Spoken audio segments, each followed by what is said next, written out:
ನಮ ಶಿವಾಯ. ನಾನು ಕನಕದುರ್ಗಮ್ಮನ ದರ್ಶನ ಮಾಡ್ಕೊಂಡಿದ್ದ ತಕ್ಷಣ ನಿಮ್ಗೊಂದು ವಿಷಯ ಹೇಳ್ಬೇಕಂತ ಹೇಳಿದ್ನಲ್ವಾ.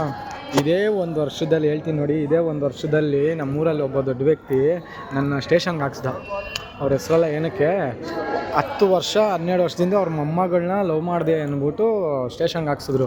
ಸ್ಟೇಷನಲ್ಲಿ ಏನಂತ ಹೇಳ್ತಾ ಇರೋದು ಗೊತ್ತಾ, ಪೊಲೀಸವ್ರ ಮುಂದೆ ಎಲ್ಲ, ಮಿನಿಸ್ಟ್ರೇ ಬಂದು ನಮ್ಮ ಮನೆ ಕಾಫಿ ಕುಡಿತಾರೆ, ನಮ್ಮ ಮನೆಗೆ ಟಿಫನ್ ತಿಂತಾರೆ, ನಾವು ಮಿನಿಸ್ಟ್ರ್ ಮನೆಗೆ ಹೋಗಿ ಟಿಫನ್ ತಿಂತೀರಿ, ಕಾಫಿ ಕುಡಿತೀರಿ ಅಂದ್ಬಿಟ್ಟು. ಹೇಳ, ಯಾವುದೇ ಮಿನಿಸ್ಟ್ರ್ ಆಗಲಿ ಯಾರೇ ಆಗಲಿ ಆಳ್ವಿಕೆ ಮಾಡಬೇಕಂದ್ರೆ ವಿಧಾನಸೌಧ ಕಟ್ಟಿದ್ದು ಯಾರು ಗೊತ್ತಾ? ನಮ್ಮ ತಾತ. ನಮ್ಮ ತಾತ ಅಂದರೆ ನಮ್ಮ ಅಪ್ಪವ್ರ ಅಪ್ಪವ್ರ ತಾತ. ಅವ್ರ ಹೆಸರೇ ನನಗೆ ಇಕ್ಕಿರೋದು ಮಾಣಿಕ್ಯಂ ಮೊದಲಿಯಾರ್. ಬೆಂಗಳೂರು ವಿಧಾನಸೌಧ ಕಟ್ಟಿದವರು ಮಾಣಿಕ್ಯಂ ಮೊದಲಿಯಾರ್, ನನ್ನ ಹೆಸರೇ ಅದು. ಮಾಣಿಕ್ಯಂ ಅಂದ್ಬಿಟ್ಟು ಬೇಕಾದ್ರೆ ಚೆಕ್ ಮಾಡ್ಕೊಳ್ರಿ, ಹೇಳ್ತಾ ಇಲ್ವಾ? ಅದೇ ಹೇಳೋದು, ಯಾರ್ಯಾರು ಇರುತ್ತೆ ಏನೇನೋದು ಹೇಳ್ಕೊಂಡು ಬರೋದಲ್ಲ, ಹೇಳ್ದಿರಾನೇ ಬರೋದು. ನಾನು ಒಂದನ್ನು ಗೆದ್ದೆ, ನಾನು ನಿಮ್ಗೆ ಹೇಳಿದೆ ಏನಂತ.